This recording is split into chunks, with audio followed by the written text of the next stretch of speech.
പ്രിയപ്പെട്ടവരെ, കടത്തനാട് സാഹിത്യോത്സവത്തിൻ്റെ 2ാം ദിനമാണ് ഇന്ന്. ഈ ദിനത്തിൽ 2 വേദികളിലായി നിരവധി സെഷനുകളാണ് ഇവിടെ നടന്നുകൊണ്ടിരിക്കുന്നത്. അതിൽ ഏറ്റവും ശ്രദ്ധേയമായ ഒരു സെഷനാണ് ഇവിടെ നടക്കുന്നത്. ആധുനിക മലയാള ചെറുകഥ രംഗത്ത് എന്തുകൊണ്ടും ശ്രദ്ധേയനായ ശ്രീ സക്കറിയ സാറുമായുള്ള അഭിമുഖമാണ് ഇവിടെ അരങ്ങേറുന്നത്. സക്കറിയ സാറിനെക്കുറിച്ച് കൂടുതലൊന്നും പറയുന്നില്ല. നിരവധി കഥകൾ അദ്ദേഹത്തിൻ്റെതായി ഉണ്ട്. എന്നും മനസ്സിൽ ഓർമ്മിക്കാൻ പറ്റുന്ന ഒരുപാട് കഥകൾ, അതുപോലെ നോവലുകൾ. ഇതിനെല്ലാം പുറമെ മികച്ച പ്രഭാഷകനാണ്, സാമൂഹ്യ വിമർശകനാണ്. ഈ രംഗത്തൊക്കെ പ്രത്യേക കഴിവ് തെളിയിച്ച ഒരു വലിയ വ്യക്തിയെ നമ്മുടെ ഈ പരിപാടിയിൽ ലഭിച്ചത് നമ്മുടെ ഒരു ഭാഗ്യമായി കരുതുന്നു. സംഘാടകരുടെ ക്ഷണം സ്വീകരിച്ച് നേരത്തെ തന്നെ ഇവിടെ എത്തിയ ശ്രീ സക്കറിയ സാറിന് സംഘാടകരുടെ പേരിൽ സ്വാഗതം പറയുന്നു. ഈ അഭിമുഖത്തിൽ സക്കറിയ സാറുമായി സംവദിക്കുന്നത് VS അജിത്ത് ആണ്. അദ്ദേഹത്തെയും നമ്മുടെ ഈ പരിപാടിയിലേക്ക് സ്വാഗതം ചെയ്യുന്നു. ഈ പരിപാടി വീക്ഷിക്കാൻ ഇവിടെ എത്തിയ നിങ്ങൾ ഓരോരുത്തർക്കും സംഘാടക സമിതിയുടെ പ്രത്യേക സ്വാഗതം പറഞ്ഞുകൊണ്ട് നിർത്തുന്നു. നന്ദി, നമസ്കാരം. നമ്മുടെ പ്രിയങ്കരനായ ചെറുകഥാകൃത്തും നോവലിസ്റ്റുമായ ശ്രീ സക്കറിയയുടെ ഈ സെഷൻ, ഒപ്പം അജിത് VS ആണ് നമ്മോടൊപ്പം ഉള്ളത്. ഈ സെഷൻ്റെ സമയം 11:10 മുതൽ 11:50 വരെയാണ്. സെഷൻ ആരംഭിക്കുകയാണ്. പ്രിയപ്പെട്ട സഹൃദയർക്ക് നമസ്കാരം. സക്കറിയ സാറിനെ വിശേഷിച്ച് പരിചയപ്പെടുത്തേണ്ടതില്ല. നിങ്ങൾക്കറിയാം, എഴുത്തച്ഛൻ പുരസ്കാരം ഉൾപ്പെടെയുള്ള എല്ലാ അവാർഡുകളും കിട്ടി എന്നതിലുപരി 60 വർഷമായി മലയാളിയുടെ ഭാവുകത്വത്തെ സദാ നവീകരിച്ചുകൊണ്ടിരിക്കുന്ന സാറിനെക്കുറിച്ച് കൂടുതൽ നിങ്ങൾക്കറിയുന്നത് കൊണ്ട് തന്നെ അതിലേക്ക് കടക്കാതെ ഞാൻ ചോദ്യത്തിലേക്ക് വരാമെന്ന് വിചാരിക്കുന്നു. സാറ് ഈയിടയ്ക്ക് നടത്തിയൊരു പ്രഭാഷണത്തിൽ കക്ഷി രാഷ്ട്രീയം ശക്തി പോലെ തന്നെ ഒരാസക്തിയാണ് മലയാളിക്ക് എന്ന് പറയുകയുണ്ടായി. അതൊന്ന് വിശദീകരിച്ചാൽ നന്നായി. അജിത്ത് സൂചിപ്പിക്കുന്നത് പിള്ളേരോടൊന്ന് മിണ്ടാതിരിക്കാൻ പറയാമോ? Hello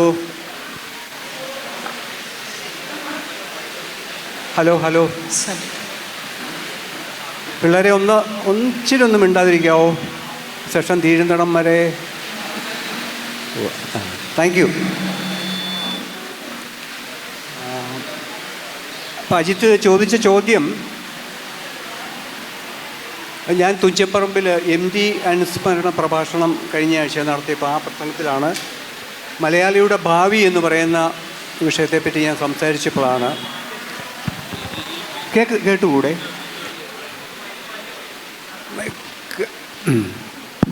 hello. ഈ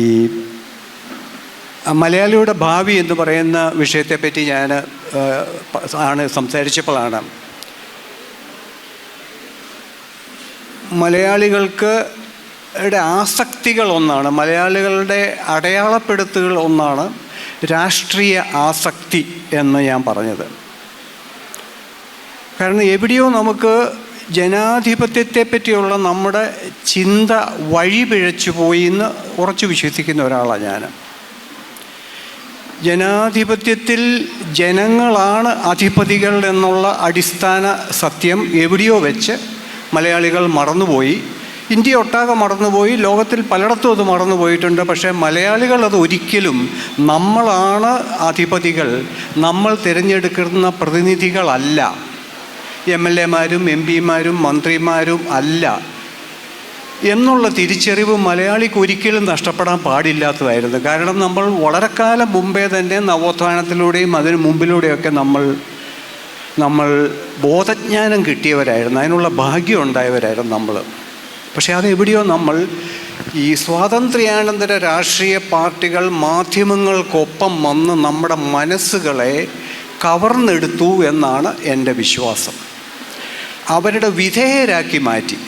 LDFിൻ്റെ വിധേയൻ, UDFിൻ്റെ വിധേയൻ, BJPയുടെ വിധേയൻ, അതിൻ്റെ വിധേയൻ, ഇതിൻ്റെ വിധേയൻ.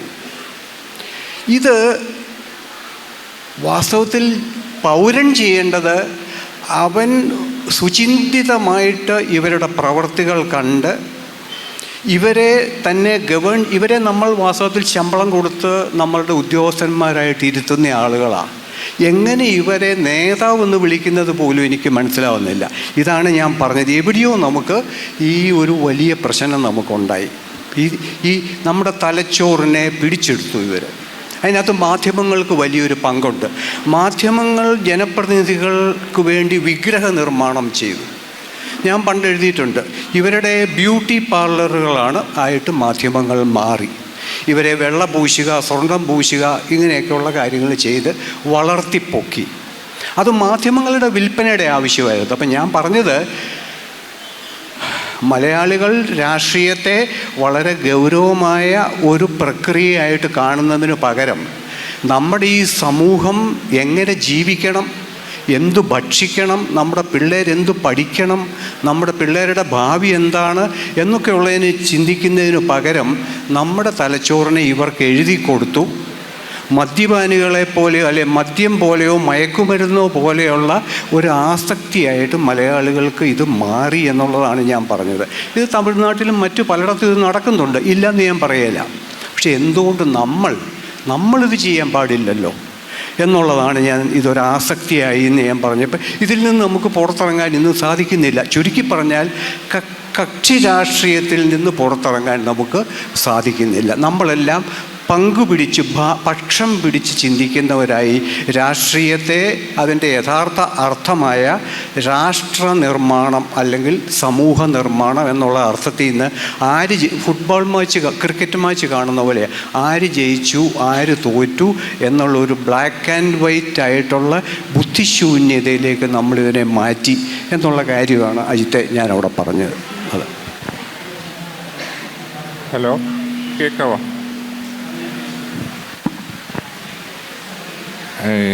ഉണ്ണിക്കണ്ണനെ യശോദ ഒരു ഉരലിൽ കെട്ടിയിട്ടു. അപ്പോൾ കണ്ണൻ അത് വലിച്ചു കൊണ്ടുപോയി.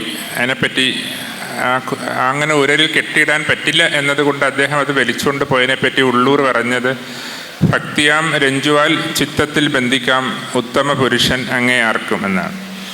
അതുപോലെ നമ്മുടെ ഇവിടെ ചില സാഹിത്യ നായകന്മാരെ സർക്കാരുകൾ അല്ലെങ്കിൽ രാഷ്ട്രീയ പാർട്ടികൾ എന്തെങ്കിലും ചില സ്ഥാനമാനങ്ങൾ നൽകി ഉരലിൽ കെട്ടിയിടാറുണ്ട്. അപ്പോൾ ഞാനത് ഇവിടെ ഓർക്കാൻ കാരണം, ഒരു നസ്രാണി യുവാവും ഗൗളി ശാസ്ത്രവും എന്ന് പറഞ്ഞ കഥയിൽ പല്ലി ഒരു ബുദ്ധിജീവിയായി ക്രിസ്ത്യാനിയുടെയും നായരുടെയും സാമ്രാജ്യങ്ങളിൽ തൻ്റെ ഓരോ നീക്കവും ഒരാഘാതമാക്കിക്കൊണ്ട് വാഴുന്നു. അതെ, ഒരൊറ്റയടിക്ക് അവൻ ചാകും. പക്ഷേ പ്രത്യയശാസ്ത്രങ്ങൾക്ക് പിറകിൽ ഒളിച്ചിരിക്കുന്ന ഇത്തരം ബുദ്ധിജീവികളെ ആരടിക്കും? അതാണ്. എന്താ ക്വസ്റ്റ്യൻ എങ്ങനെ അതിൻ്റെ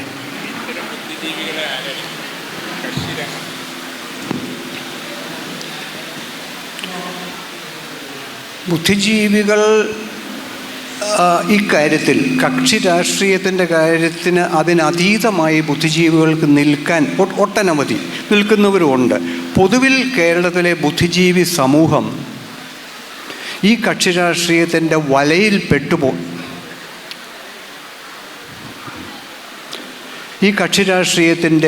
വലയിൽ പെട്ടുപോയിട്ടുള്ളവരാണെന്ന് എനിക്ക് പലപ്പോഴും തോന്നിയിട്ടുണ്ട്. അത് തെറ്റാവാം. ഒരു കണക്കിന് നോക്കിയാൽ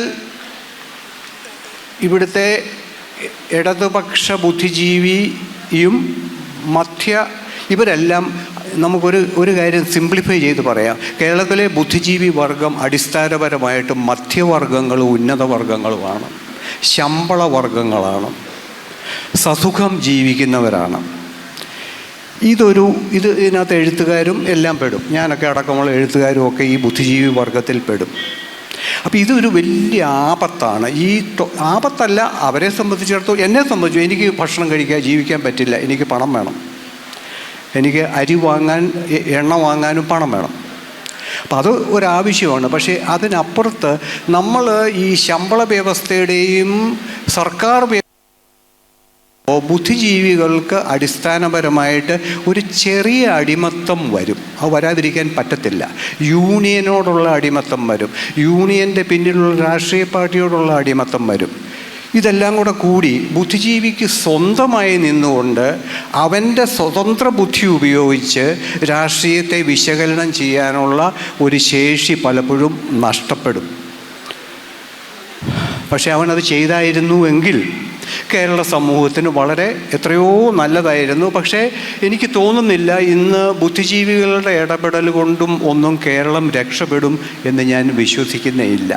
കേരളം അതിനൊക്കെ അപ്പുറത്തുള്ള ഒരു കുഴാമറിച്ചിലേക്ക് പോയി കഴിഞ്ഞു. ഇവിടെ യഥാർത്ഥത്തിൽ ഇവിടുത്തെ അധികാരം കൺട്രോൾ ചെയ്യുന്നതിൽ ബുദ്ധിജീവികൾക്ക് യാതൊരു പങ്കും ഇല്ല. അവരെ രാഷ്ട്രീയ പാർട്ടികളും സർക്കാരുകളും ഒക്കെ അവരെ റിക്രൂട്ട് ചെയ്താൽ ഇപ്പോൾ കൂടെ നിർത്തും. അതിനപ്പുറത്തോട്ട് ബുദ്ധിജീവികൾക്ക് ഇവിടുത്തെ അധികാര വ്യവസ്ഥയോ സാമൂഹിക വ്യവസ്ഥയോ മാറ്റുന്നതിലോ നിയന്ത്രിക്കുന്നതിലോ യാതൊരു പങ്കുമില്ല. ഇതൊരു ഭയങ്കര ട്രാജിക്കായിട്ടുള്ള സംഭവമാണ്. പക്ഷേ അവരും അതിലേക്ക് കോൺട്രിബ്യൂട്ട് ചെയ്യുന്നില്ല. സാധാരണ സ്വന്തം പാർട്ടിയെ മുഖത്ത് നോക്കി വിമർശിക്കാൻ, അല്ലെങ്കിൽ ഞാൻ വോട്ട് ചെയ്യുന്ന പാർട്ടി അങ്ങനെ മാത്രം പറഞ്ഞാൽ മതി. ഞാൻ വോട്ട് ചെയ്യുന്ന മനുഷ്യന് എനിക്ക് മതമില്ല, പക്ഷേ ഒരു മതച്ചടങ്ങ് പോലെ പോയി ഞാൻ വോട്ട് ചെയ്യും. കാരണം അതാണ് എൻ്റെ പൗരത്വത്തിൻ്റെ തിരിച്ചറിയൽ കാർഡ്. അത് ചെയ്തില്ലെങ്കിൽ എനിക്കിവിടെ ഇരുന്ന് ഈ അഭിപ്രായം പറയാനൊന്നും ഒരു അധികാരവുമില്ല. അതുകൊണ്ട് ഞാൻ വോട്ട് ചെയ്യും. പക്ഷെ ഞാൻ വോട്ട് ചെയ്യുന്ന പാർട്ടിയുടെ മുഖത്ത് നോക്കി നീ ആര്, നീ എനിക്ക് വേണ്ടി എന്ത് ചെയ്തു എന്ന് എൻ്റെ ഉള്ളിലെങ്കിലും ചോദിക്കാൻ ഉള്ള ഒരു ശേഷി അതിനകത്ത് വേണം എന്നുള്ളതാണ് ഞാൻ കരുതുന്നത്. ആ ഭക്തിയാണ്. ഒരു നല്ല പങ്ക് ആളുകൾക്കും രാഷ്ട്രീയ പാർട്ടികളോട് ഭക്തിയാണ്. കേരളത്തിലെ ആളുകൾ ഏറ്റവും കൂടുതൽ വികാര വിക്ഷോഭം കൊള്ളുന്ന 2 ഏരിയാസാണ്. ഒന്ന് ഈ പറഞ്ഞ ദൈവങ്ങളോടും ആൾദൈവങ്ങളോടുമുള്ള ഭക്തി, അതായത് മതങ്ങളോടും ജാതികളോടുമുള്ള ഭക്തി ഒരു വശത്ത്, രാഷ്ട്രീയ പാർട്ടികളോടുള്ള ഭക്തി വേറൊരു വശത്ത്. ഇതിൻ്റെ ഇടയിലാണ് നമ്മുടെ സമൂഹം ഈ ഒരു ദയനീയമായ അവസ്ഥയൊന്നുമില്ല. എല്ലാവരുടെ കയ്യിലും ഇഷ്ടം പോലെ പൈസയുണ്ട്. ഒരു നല്ല പങ്കാളുകളും ഈ പറഞ്ഞതുപോലെ പല പല വ്യവസ്ഥകളിലൂടെ ധാരാളം പൈസ കള്ളത്തരമൊന്നുമല്ല ഉണ്ടാക്കുന്നവരാ. പക്ഷേ നമ്മൾ ഇതിനിടയ്ക്ക് ഈ ഭക്തിയിൽ പെട്ടുപോയി. ഒന്നെങ്കിൽ ഏതെങ്കിലും ഒരു ദൈവം, അല്ലെങ്കിൽ ഇതുപോലെ UDF LDF അതിൻ്റെ അകത്തെ ഏതെങ്കിലും ഒരു ഘടക പാർട്ടിയോടോ ഉള്ള പാലായിലൊക്കെ വന്നാൽ, എൻ്റെ നാട്ടിലൊക്കെ വന്നാൽ നിങ്ങൾ അവിടുത്തെ ചില ഭക്തിയൊക്കെ കണ്ടാൽ നിങ്ങളൊന്നും വിശ്വസിക്കില്ല. ചിലപ്പോൾ ഇവിടെ അങ്ങനെയൊക്കെ ആയിരിക്കും ഈ ചുറ്റുപാടുകളിലും പലതരം. ഞാൻ പറയുന്നത് ഇതാണ് നമ്മളുടെ അതിനെപ്പറ്റിയാണ് ഇതിപ്പം എൻ്റെ നസ്രാണി യുവാവും ഗൗളിശാസ്ത്രം എന്ന് പറയുന്നൊരു കഥയിൽ നിന്ന്. അവിടെ എൻ്റെ കഥയിലെ കഥാനായകൻ ഒരു പള്ളിപ്പെരുന്നാളിന് പോകുമ്പം വഴിയരികി വിൽക്കാൻ വെച്ചിരിക്കുന്ന അന്നത്തെ കൊച്ചു പുസ്തകങ്ങളുണ്ട്. അതിനകത്തുനിന്ന് പുള്ളി ഗൗളിശാസ്ത്രം എന്നൊരു പുസ്തകം പിക്കപ്പ് ചെയ്യുന്നു. അക്കാലത്തൊക്കെ ഉണ്ടായിരുന്നു, ഇപ്പോൾ ഉണ്ടോയെന്ന് എനിക്ക് അറിഞ്ഞുകൂടാ. ഗൗളിശാസ്ത്രം പുള്ളി കൊണ്ടുപോയി ജീവിതത്തിൽ ആദ്യമായിട്ട് വായിക്കുന്ന ഈ നസ്രാണി വായിക്കുന്ന പുസ്തകം അത് വായിച്ച് പുള്ളി ഗൗളിശാസ്ത്രത്തിൽ വിശ്വസിക്കുന്ന ഒരാളായിട്ട് പുള്ളിയുടെ മതമായിട്ട് തീരുന്നതാണ് ഈ കഥ. അപ്പോൾ ഇതാണ് നമ്മുടെ അവസ്ഥ. നമ്മളെല്ലാം പല പല ഗൗളിശാസ്ത്രങ്ങൾക്ക് നമ്മളെ വിറ്റ് ജീവിക്കുകയാണെന്നാണ് എൻ്റെ വിശ്വാസം. ഗൗളിശാസ്ത്രത്തെക്കുറിച്ച് പറഞ്ഞപ്പോഴാണ് അതേപോലെ വാസ്തുശാസ്ത്രം, ജ്യോതിശാസ്ത്രം, അങ്ങനെ ഇതിനെല്ലാം ഇപ്പോൾ ശാസ്ത്രം എന്നാണ് പറയുന്നത്. അപ്പോൾ ജവഹർലാൽ നെഹ്റു ഒരു സയൻറ്റിഫിക് ടെമ്പർ വളർത്തിക്കൊണ്ട് വരേണ്ട ആവശ്യതയെക്കുറിച്ച് പ്രസംഗിച്ചിട്ടുണ്ട്, ഒരു ശ്രമം നടത്തിയിട്ടുണ്ട്.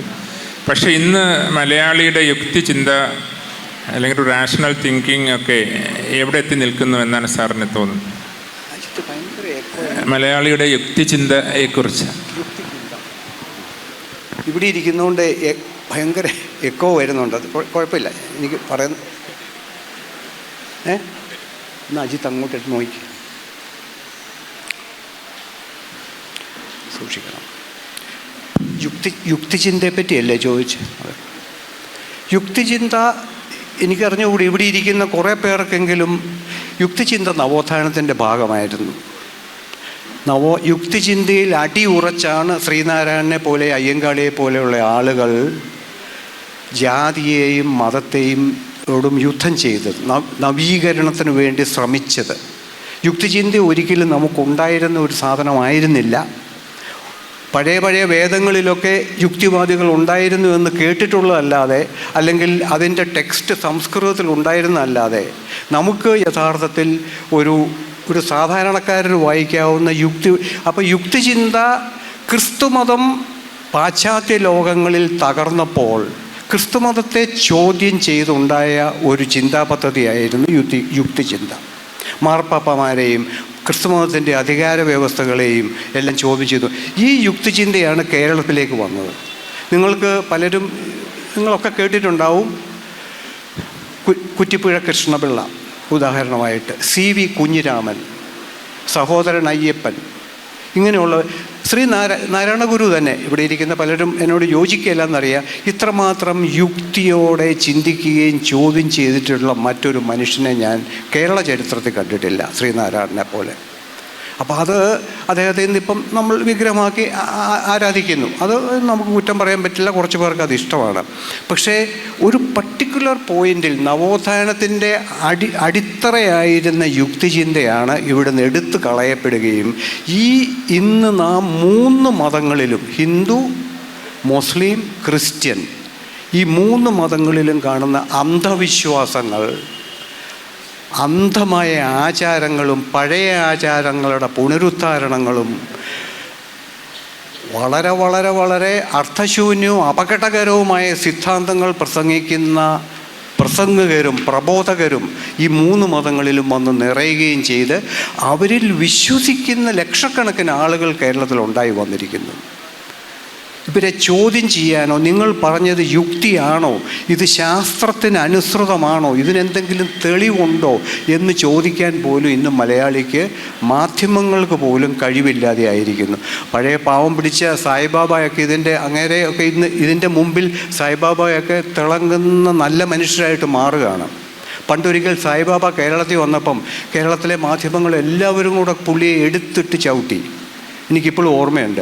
പക്ഷേ ഇന്ന് ഇതിലൂടെ നടക്കുന്ന ഏത് താടിക്കാരനും, 3 മതത്തിലും പെട്ട താടിക്കാർക്ക് എന്തും പറഞ്ഞ് രക്ഷപ്പെടാം എന്നുള്ളതാണ്. എന്തും പറയാം, അവരിൽ വിശ്വസിക്കാൻ ആളുമുണ്ട്. ഇതാണ് ഇവിടെ നമുക്ക് സംഭവിച്ചിരിക്കുന്ന മറ്റൊരു ദയനീയമായ അവസ്ഥയാണ്. ഇതിൽ ആർക്ക് മുൻകൈ എടുക്കാൻ പറ്റും? ഞാനിത് പറഞ്ഞുകൊണ്ട്, ഞാനിപ്പോൾ ഇവിടെ ഈ വേദിയിലിരുന്ന് പറഞ്ഞുകൊണ്ട് ഇവിടെ എന്തെങ്കിലും മാറാൻ പോകുന്നുണ്ടോ? ഒന്നുമില്ല. ഞാനും ഒരു എൻ്റർടൈനർ മാത്രമാണ്. മോഹൻലാലും മമ്മൂട്ടിയൊന്നും പോലെ ഇല്ലെങ്കിലും ചെറിയ എൻ്റർടൈനർ, ഇത്രയേ ഉള്ളൂ ഇതിൻ്റെ കാര്യം. സാറിൻ്റെ രാജേഷും മറിയവും എന്ന കഥയിൽ മറിയം ഡൽഹിയിലെ സഖാവാണ്. രാജേഷിൻ്റെ ബൈക്കിന് പുറകിൽ 2 വശത്തും കാലിട്ട് ഇരിക്കുന്നുണ്ട്. കുറച്ച് ദൂരം പോയപ്പോൾ നമ്മുടെ ടൗണിലെത്തിയപ്പോൾ രാജേഷ് പറഞ്ഞു, ഇനി ഒരു സൈഡിലേക്ക് ഇരിക്കാമോ, ഇവിടെ പഴയ കമ്മ്യൂണിസമാണ് ഉള്ളത്, ഡൽഹിയിലെ പോലെ പുതിയ കമ്മ്യൂണിസം വന്നിട്ടില്ല. അപ്പോൾ ഈ പഴയ കമ്മ്യൂണിസമാണോ അതോ ഈ ചുവരെഴുതുകയും മറ്റും ചെയ്യുന്ന പഴയ കമ്മ്യൂണിസമാണോ പുതിയ കമ്മ്യൂണിസമാണോ നല്ലത് സാറിൻ്റെ അഭിപ്രായത്തിൽ? എനിക്ക് ഈ നോസ്റ്റാൾജിയ ഒട്ടുമില്ലാത്ത മനുഷ്യനാണ്, കാൽപ്പനികതയുമില്ല. പക്ഷേ എൻ്റെ മനസ്സിൽ നോസ്റ്റാൾജിയ ഉള്ളത് കമ്മ്യൂണിസത്തെ പറ്റി മാത്രമാണ്. ഞാൻ വളർന്നു വന്ന കാലത്ത് 1957-58 ആദ്യത്തെ കമ്മ്യൂണിസ്റ്റ് മന്ത്രിസഭ അധികാരത്തിൽ വരുന്ന കാലവും അന്നത്തെ KPAC ഗാനങ്ങളും അടക്കം ആണ് എൻ്റെ നോസ്റ്റാൾജിയ മുഴുവനും ആ കമ്മ്യൂണിസത്തോടാണ്. ആ കമ്മ്യൂണിസത്തെ ഇന്നും സ്വപ്നം കാണുന്ന ഒരാളാണ്. കാരണം അന്ന് എന്നെ പഠിപ്പിച്ചിരുന്ന സാറന്മാർ, എൻ്റെ അപ്പൻ ഒരു കമ്മ്യൂണിസ്റ്റ് സഹയാത്രികനായിരുന്നു.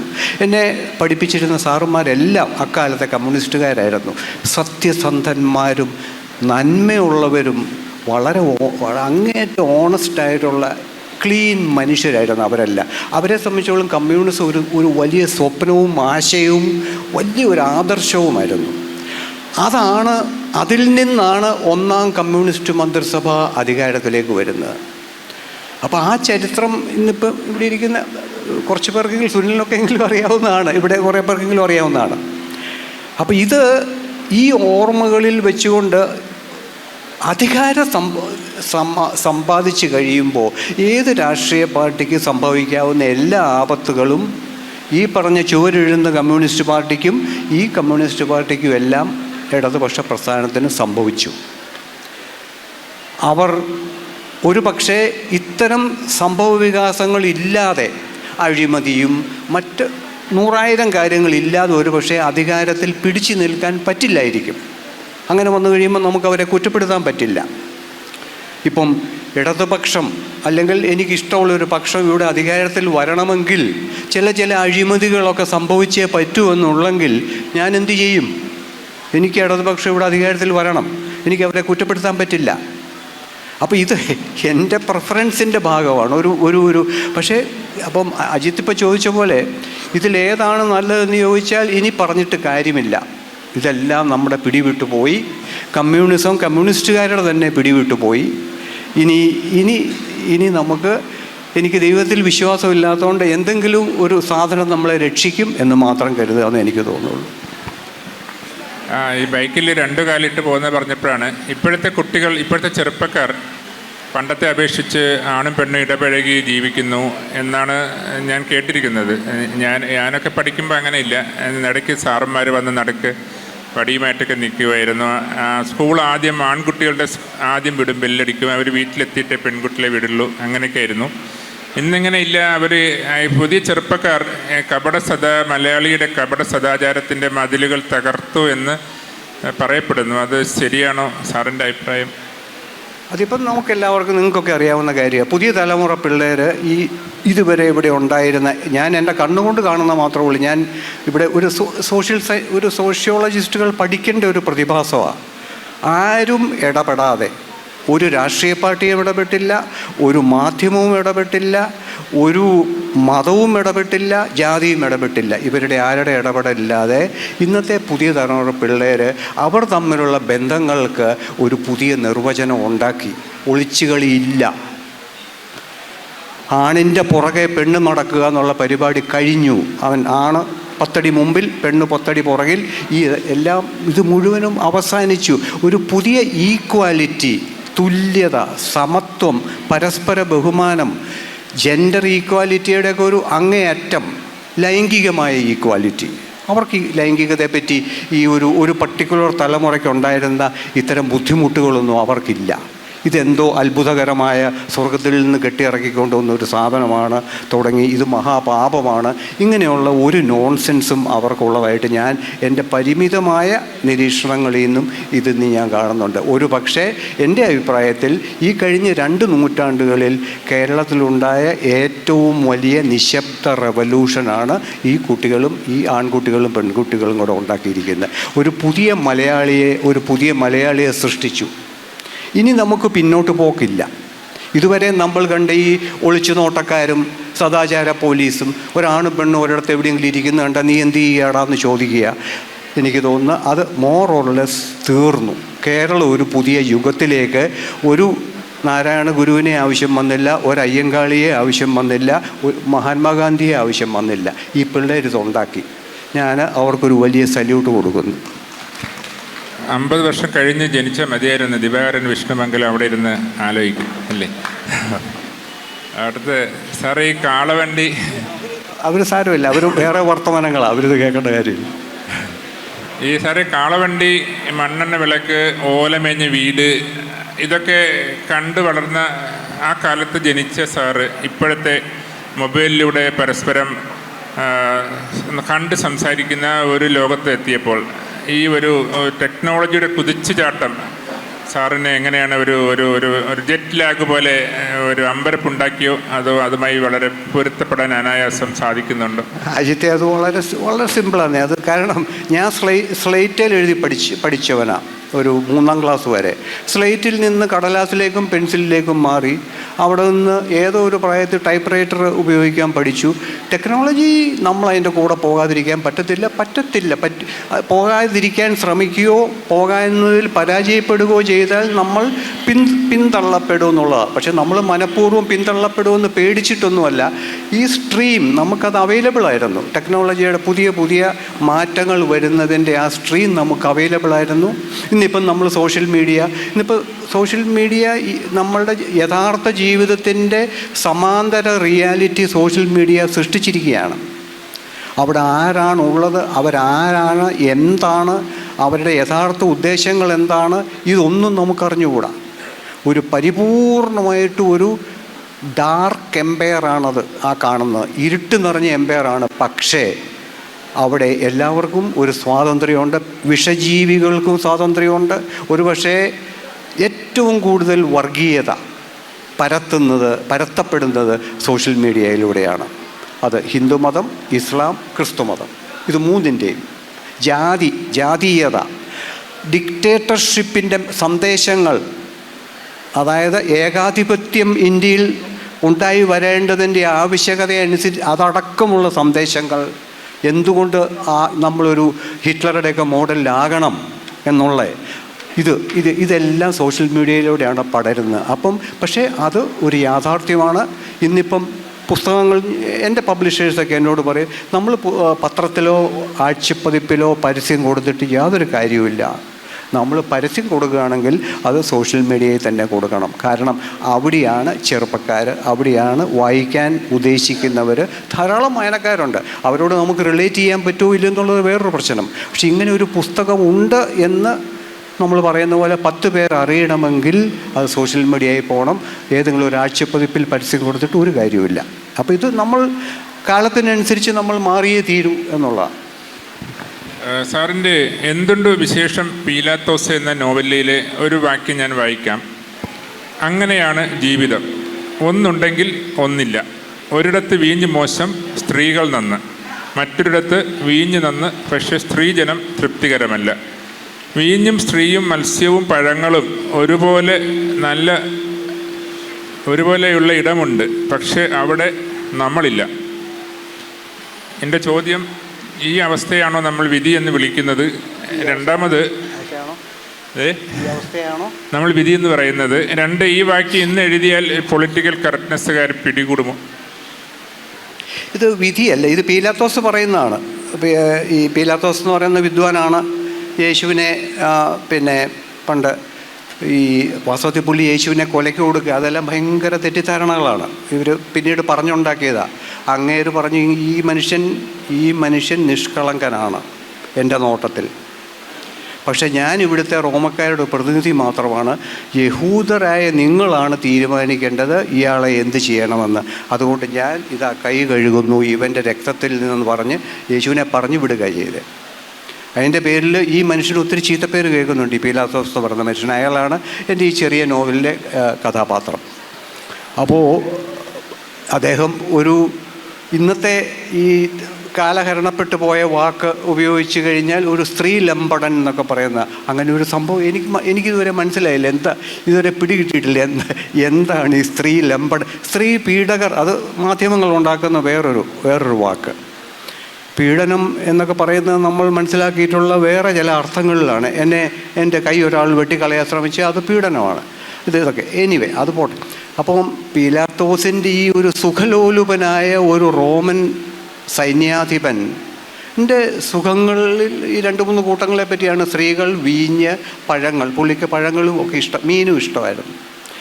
അപ്പം അത് പുള്ളി വിധിയുടെ ഒരു വിധി എന്ന ഒരു സാധനം ഉണ്ടെങ്കിൽ എനിക്ക് അങ്ങനെ ഒരു സാധനം ഉണ്ടോയെന്ന് എനിക്ക് തോന്നുന്നില്ല. I think there is only നമ്മൾ എക്സ് ദിനത്തിൽ നമ്മൾ ജനിക്കുന്നു, എക്സ് ദിനത്തിൽ നമ്മൾ മരിക്കുന്നു. അതിനിടയ്ക്കൂടെ ഒരു പ്രത്യേക രീതിയിൽ നമ്മളിങ്ങനെ പൊയ്ക്കൊണ്ടിരിക്കുന്നു. അതിനൊരു മുൻവിധിയൊന്നും ഉള്ളതായിട്ട് ഞാൻ മനസ്സിലാക്കുന്നില്ല. ഉണ്ടെങ്കിൽ ഞാൻ അത് പഠിക്കാൻ തയ്യാറാണ്. അപ്പം പീലാത്തോസിൻ്റെ ഒരു ഒബ്സർവേഷനേ ഉള്ളൂ. പീലാത്തോസിന് ഇതെല്ലാം ഇഷ്ടമാണ്. അദ്ദേഹം ചെല്ലുന്ന ഈ റോമൻ എംപയർ ഇവരുടെ സൈന്യാധിപന്മാരെ സ്ഥലം മാറ്റുമായിരുന്നു. അങ്ങനെ സ്ഥലം മാറ്റി പുള്ളി ജെറൂസലേമിൽ വന്നു പെട്ടു.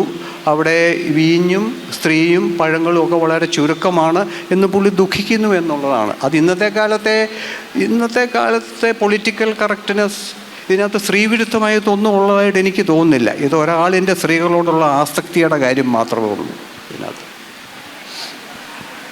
സാറിൻ്റെ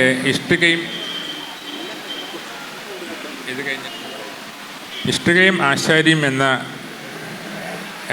എന്ന നോവലിൽ ബാബു 2 മുഖം മൂടികളാണ് ഉപയോഗിച്ചിരുന്നത്. ഒന്നിലുണ്ടായിരുന്നത് പുഞ്ചിരിക്കുന്ന മുഖവും മറ്റൊന്നിൽ കരയുന്ന മുഖവുമായിരുന്നു. ഈ കരയുന്ന മുഖം മൂടിക്ക് ഇന്ന് എഴുത്തു മേഖലയിൽ വൻ ഡിമാൻഡുണ്ട്. അതിനെക്കുറിച്ച് സാറിൻ്റെ അഭിപ്രായം എന്താ? അത് അജിത്തെ, അത് ശരിയല്ല. കാരണം കരയുന്ന മുഖത്തിനാണ് എക്കാലവും ഡിമാൻഡ് ഉണ്ടായിരുന്നത്. അത് സിനിമയിലാണെങ്കിൽ പഴയ കാലത്തൊക്കെ എന്തുമാത്രം കരയുമോ അത്രയും കൂടിയ സിനിമ ഇന്നും ഓടും. കരച്ചിൽ നമുക്കെല്ലാം ഈ പല ആസക്തികളും പോലെ നമ്മുടെ ഒരു ആസക്തിയാണ്. മറ്റുള്ളവർ കരയുന്ന കാണാൻ ഇഷ്ടമാണ്, നമുക്കും കരയാൻ ഇഷ്ടമാണ്. പക്ഷേ യഥാർത്ഥമായ കാരണങ്ങളൊക്കെ വന്നു കഴിഞ്ഞാൽ നമുക്ക് വിഷമമുണ്ട് എന്ന് മാത്രം. യഥാർത്ഥത്തിൽ എന്തെങ്കിലും വളരെ ദയനീയമായൊരു കാര്യം സംഭവിച്ച് കരഞ്ഞാൽ കഷ്ടമാണ്. പക്ഷേ കരച്ചിൽ എന്ന് പറയുന്ന ആശയം മനുഷ്യർക്ക് പൊതുവിൽ വളരെ ഇഷ്ടമാണ്. ഒരു സിനിമാ തിയേറ്ററിലിരുന്ന് എത്രയോ പേര് വളരെ ഗൗരവം അവലംബിച്ച് നടക്കുന്ന എത്രയോ പേര് ഇരുട്ടിലിരുന്ന് കണ്ണു തുടയ്ക്കും. അത് ഇറ്റ്സ് വെരി കോമൺ. അപ്പോൾ ഞാൻ പറഞ്ഞത്, അപ്പം അതുകൊണ്ട് കരച്ചിൽ ഇന്ന് ധാരാളം വിൽക്കപ്പെടുന്നുണ്ടെങ്കിൽ പണ്ടും നല്ലപോലെ വിൽക്കപ്പെട്ടിരുന്നു. ഇപ്പം രമണൻ്റെ അവസാനത്തെ ഇവരുടെ മരണം എന്നൊക്കെ ആത്മഹത്യ എന്നൊക്കെ പറഞ്ഞു വന്നു കഴിയുമ്പോൾ എത്രയോ പേര് കരഞ്ഞിട്ടുണ്ട്. അത് കഥാപ്രസംഗങ്ങളിലൊക്കെ ആളുകൾ, രമണൻ കഥാപ്രസംഗത്തിലൊക്കെ ആളുകൾ കരയുന്ന ഞാൻ കണ്ടിട്ടുണ്ട്. അപ്പം അത് ഇന്ന് കൂടുതൽ വിൽക്കപ്പെടുന്ന പുസ്തകങ്ങളുടെ ലിസ്റ്റിൽ കരയുന്ന പുസ്തകങ്ങൾ നല്ലപോലെ ഉണ്ട്. അതിൻ്റെ പേരുകളൊന്നും ഞാൻ പറയുന്നില്ല, കുറേ ഉണ്ടെന്നേ ഉള്ളൂ. അതെല്ലാം ആത്മകഥകളാണ്. ആദ്യമായിട്ടാണ് മലയാളികൾ വളരെ സത്യസന്ധമായിട്ട് എഴുതിയ പെണ്ണുങ്ങളുടെ ആത്മകഥകൾ പ്രത്യേകിച്ച്, സ്ത്രീകളുടെ ആത്മകഥകൾ പ്രത്യേകിച്ച് മലയാളികൾ കാണുന്നത്. അപ്പോൾ അവരെ സംബന്ധിച്ചിടത്തോളം ഒരു സ്ത്രീ സത്യം പറയുന്നു എന്നുള്ളത് ഒരു മലയാളി സമൂഹത്തിന്, ഈ പുരുഷ മേധാവിത്വ സമൂഹമാണല്ലോ, അവർ സ്ത്രീകളിങ്ങനെ മന്ത്രിക്കുന്നതേ അവർ കേട്ടിട്ടുള്ളൂ. അപ്പോൾ സ്ത്രീകൾ തുറന്നു പറയാൻ തുടങ്ങിയപ്പോൾ അതൊരു വലിയ നടുക്കം ഉണ്ടാക്കി.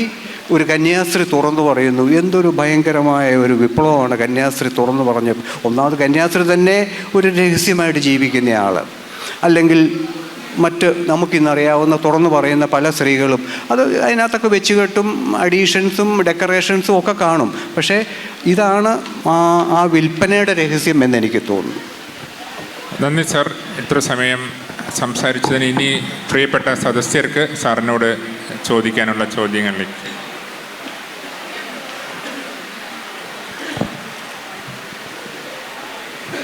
ബഹുമാനപ്പെട്ട സക്കറി സാർ, എൻ്റെ സുഹൃത്ത്, ഞാൻ മാഹിയിൽ നിന്ന് വരുന്നതാണ്, എൻ്റെ സുഹൃത്ത് ബാബൂട്ടി സാറിനെ ഇന്നലെ ട്രെയിനിൽ സാറിനെ കണ്ടിരുന്നു പറഞ്ഞു. മാഹിയുള്ള ബാബൂട്ടി അന്നേരം സാറിവിടെ ഉണ്ട് എന്ന് പറഞ്ഞുകൊണ്ടാണ് ഞാൻ ഓടി വന്നത്. കാരണം ഭയങ്കരമായ പവറിൽ സംസാരിക്കുന്ന മനുഷ്യനാണ്. അതായത് കോംപ്രമൈസ് ഇല്ലാത്ത ഒരു എഴുത്ത്, നിലപാടുകൾ, അതാണ് ഇദ്ദേഹത്തിൻ്റെ വ്യത്യസ്തത. കോംപ്രമൈസ് ഇല്ല. പിന്നെ ഇപ്പം കരച്ചിലിനെ കുറിച്ചൊക്കെ പറഞ്ഞല്ലോ, ഈ തുലാഭാരം പോലുള്ള സിനിമകളിൽ നിന്ന് വ്യത്യാസം. ഇപ്പം എക്കോ എന്നൊരു സിനിമ, എക്കോ അതൊരു ഗംഭീര സിനിമയാണ്. അതിൽ കരയുന്നില്ല ആരും, പക്ഷേ ഒരുതരം ബ്ലേഡിൻ്റെ മേലെ നിൽക്കുന്ന പോലത്തെ ഒരു അവസ്ഥ എനിക്കുണ്ടായിന്. 3 പ്രാവശ്യം കണ്ടേരും, 3 പ്രാവശ്യം പുഴയിൽ മുങ്ങിയ അനുഭവം ഉണ്ടായത്. അതുകൊണ്ട് സാറിനോട് പറയുന്ന വെച്ചാൽ ഗംഭീരമായിട്ടുള്ള നിലപാടുകൾ, അതിലെന്നും സല്യൂട്ട് ചെയ്യുന്നു. ഇത്രയേ ഉള്ളൂ. Okay, thank you. ചോദ്യങ്ങൾ ചോദിക്കാനുള്ള അവസരമാണ്, കോംപ്ലിമെൻറ്റുള്ള അവസരമില്ല. ചോദ്യങ്ങൾ ചോദിക്കാം. ഹലോ സാർ, ഞാൻ ജസീന. എനിക്ക് കേൾക്കുന്നുണ്ടോ സാർ? സാർ, എനിക്ക് ചോദിക്കാനുള്ളത് സാറുടെ ചെറുകഥയെ പറ്റിയല്ല. സാർ അതിസാഹസികമായിട്ട് യാത്ര ചെയ്ത ഒരു ട്രാവലൊക്കെ ഞാൻ വായിക്കാൻ ഇടയായിട്ടുണ്ട് ഈ അടുത്ത്. സക്കറിയുടെ 2 യാത്രകൾ. സക്കറിയുടെ 2 യാത്രകൾ മനസ്സിലാവുന്നുണ്ടോ? കേൾക്കുന്നുണ്ടോ? ഓക്കെ. അലാസ്കയിലേക്കും സൈബീരിയയിലേക്കുള്ള യാത്രകളാണ്. അപ്പോൾ അതിൽ സാർ പറയുന്നത് അലാസ്കയിലേക്കുള്ള യാത്ര ജാക്ക് ലണ്ടൻ ജാക്ക് ലണ്ടനെയും അതേപോലെ ബക്ക് എന്ന് പറയുന്ന നാഴയെയും കുറിച്ചാണ് സാർ അതിൽ പറയുന്നത്. സൈബീരിയൻ യാത്ര, അലാസ്കൻ യാത്ര. ചോദിക്കുന്നത്, എൻ്റെ ക്വസ്റ്റ്യൻ ഇതാണ്. ജാക്ക് ലണ്ടൻ ഒരു സോഷ്യലിസ്റ്റാണ്. സോഷ്യലിസ്റ്റായ ജാക്ക് ലണ്ടൻ സാറുടെ റൈറ്റിങ്ങിൽ എത്രത്തോളം സ്വാധീനിച്ചിട്ടുള്ളതാണ്? സോഷ്യലിസ്റ്റായ ജാക്ക് ലണ്ടൻ സാറുടെ റൈറ്റിങ്ങിൽ എത്രത്തോളം സ്വാധീനിച്ചിട്ടുള്ളതാണ്? ഈ ഹോളിൻ്റെ ഒരു ഭയങ്കര എക്കോ പ്രശ്നമുണ്ട്. അതുകൊണ്ട് എനിക്ക് എവിടെയുള്ള എവിടത്തേക്ക് ജാക്ക് ലണ്ടൻ സാറുടെ റൈറ്റിങ്ങിൽ എത്രത്തോളം സ്വാധീനിച്ചിട്ടുള്ളതാണ് എൻ്റെ ചോദ്യം. സാർ അതിൽ വളരെ എക്സ്പ്രസീവായിട്ട് പറയുന്നുണ്ട്, ജാക്ക് ലണ്ടനാണ് എന്നെ അലാസ്കയിൽ എത്തിച്ചത് എന്നുള്ളത്. Jack London. Jack London, sorry, ഇപ്പോഴാണ് കേട്ടത്, മനസ്സിലായി. അല്ല, അപ്പോൾ അതൊരു അദ്ദേഹം ചോദിച്ചത് എൻ്റെ 2 അലാസ്കയിലോട്ടും സൈബീരിയയിലേക്കുമുള്ള യാത്രാവിവരണങ്ങളെ പറ്റി അദ്ദേഹം ചോദിച്ചു. അതൊരു ലിറ്റററി ചോദ്യമാണ്. അപ്പോൾ അലാസ്കയെ പറ്റിയുള്ള ഏറ്റവും സുപ്രസിദ്ധങ്ങളായ നോവൽ എഴുതിയിട്ടുള്ള ജാക്ക് ലണ്ടൻ എന്ന് പറയുന്ന മഹാനായ എഴുത്തുകാരനാണ്. അദ്ദേഹം അന്ന് അലാസ്കയിൽ സ്വർണം കണ്ടെത്തി അമേരിക്കയിൽ നിന്ന് അലാസ്കയിലേക്ക് ഒരു വലിയ ഒഴുക്കുണ്ടായിരുന്നു. ആളുകൾ അമേരിക്കയിൽ ഇതെല്ലാം വിറ്റ് കളഞ്ഞ് മുഴുവൻ വിറ്റ് ചെയ്ത് അലാസ്കയിൽ വന്ന് സ്വർണം തപ്പാൻ തുടങ്ങി. അപ്പം അതാണ് അതിൽ. അപ്പോൾ ജാക്ക് ലണ്ടൻ എന്നെ സംബന്ധിച്ചിടത്തോളം എന്നെ ഏറ്റവും അധികം നമ്മുടെ ഭാവനയെ വികസിപ്പിച്ചിട്ടുള്ള ആളാണ്. ഞാൻ ജാക്ക് ലണ്ടനെയൊക്കെ വായിക്കുന്ന 18 or 19 വയസ്സൊക്കെ ഉള്ള കാലത്തൊക്കെ അലാസ്ക എന്നൊക്കെ പറയുന്നത് ഒരു ഒരു ഒരു ഒരു അത്ഭുത ലോകമാണ്, നമുക്കൊന്നും ചിന്തിക്കാൻ പോലും വയ്യാത്ത. അപ്പം ആ രീതിയിൽ എന്നെ അലാസ്കയിൽ പോകാൻ പ്രേരിപ്പിച്ചു, എൻ്റെ ഭാവനയെ വികസിപ്പിച്ചു. മഞ്ഞുമലകൾ ഇതുപോലെയൊക്കെയുള്ള കാര്യങ്ങളെപ്പറ്റി അങ്ങനെയുള്ള ഒരു ഇൻഫ്ലുവൻസേ എനിക്ക് ഉണ്ടായിട്ടുള്ളൂ.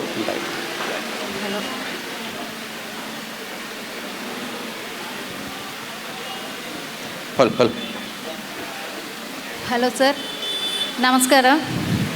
ഞാൻ ഇഷ. കേൾക്കുന്നുണ്ടോ? കേൾക്കാം. സാറ് നേരത്തെ പറഞ്ഞു കുട്ടികൾ സ്വന്തമായിട്ടൊരു ലോകം സൃഷ്ടിച്ച് നമ്മളെ കുട്ടികൾ പുതിയൊരു ലോകം സൃഷ്ടിച്ചു, അവരിപ്പോൾ പുതിയൊരു ലോകത്താണെന്ന് പറഞ്ഞു. അപ്പം അത് ഒരു ചെറിയൊരു വ്യത്യാസം എനിക്ക് തോന്നുന്നു. അത് കുട്ടികളെ തൊട്ട് മുമ്പത്തെ തലമുറ ഇതിൽ നിന്നെല്ലാം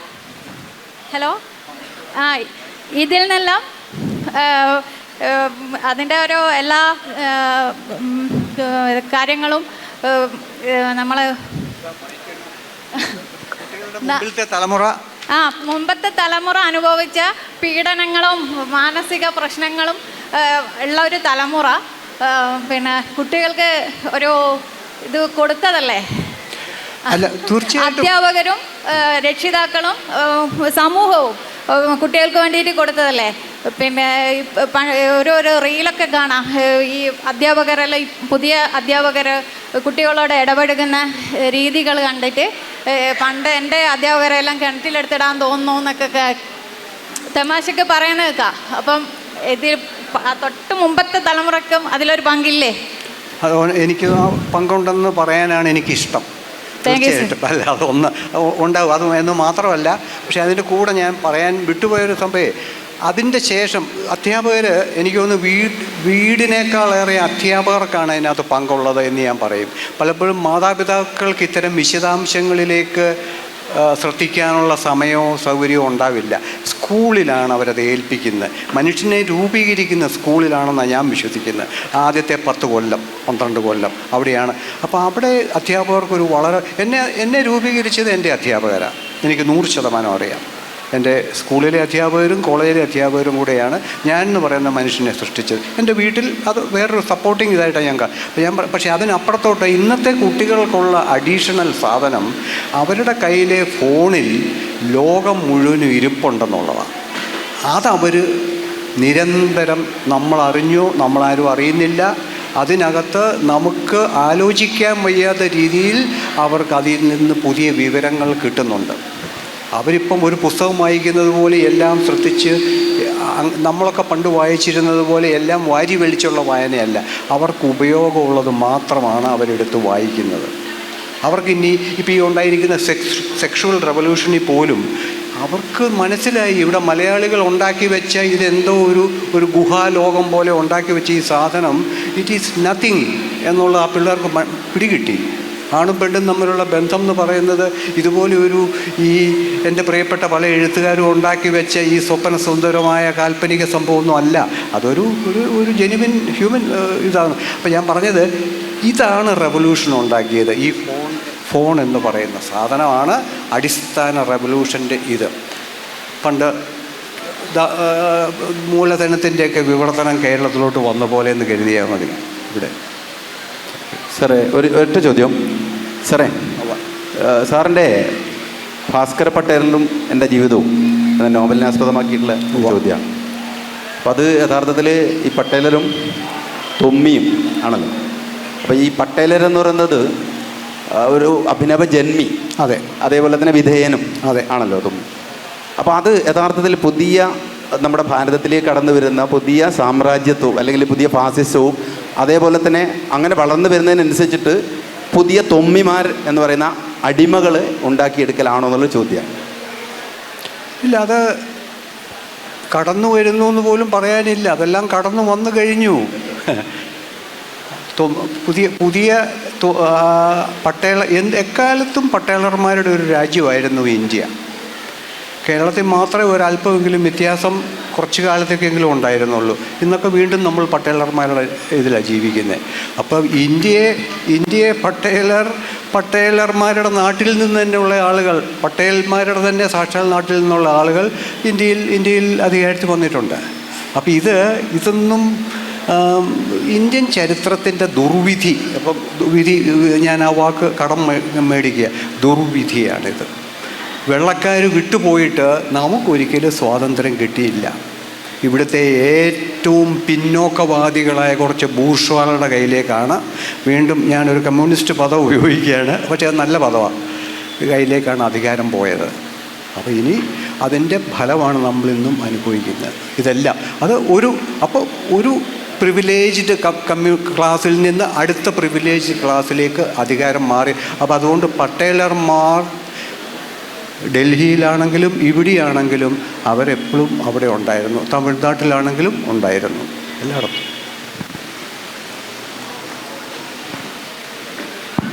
താങ്ക് യു സർ.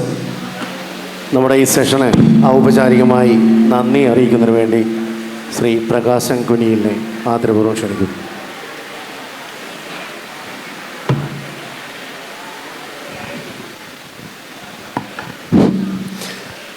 കക്ഷി രാഷ്ട്രീയത്തിന് അതീതമാണ് രാഷ്ട്രചിന്ത എന്ന് പറഞ്ഞു വെച്ചതോടൊപ്പം തന്നെ സമയപരിധിക്കുള്ളിൽ നിന്നുകൊണ്ട് ഇന്നിൻ്റെ എല്ലാ ചിന്താഗതികളെയും വളരെ ലളിതമായി നമുക്ക് മുമ്പിൽ ചർച്ച ചെയ്തു തന്ന എഴുത്തച്ഛൻ പുരസ്കാര ജേതാവായ ശ്രീ സക്കറിയ സാർക്ക് നന്ദി രേഖപ്പെടുത്തുന്നു. അതേപോലെ ഈ അഭിമുഖം നടത്തി തന്ന ശ്രീ അജിത്ത് VS അവർക്ക് നന്ദി രേഖപ്പെടുത്തുന്നു. ഈ നല്ല രീതിയിൽ ഈ ചർച്ച കേൾക്കുകയും ചോദ്യം ചോദിക്കുകയും ചെയ്ത നല്ലവരായ എല്ലാ ശ്രോതാക്കൾക്കും നന്ദി രേഖപ്പെടുത്തുന്നു.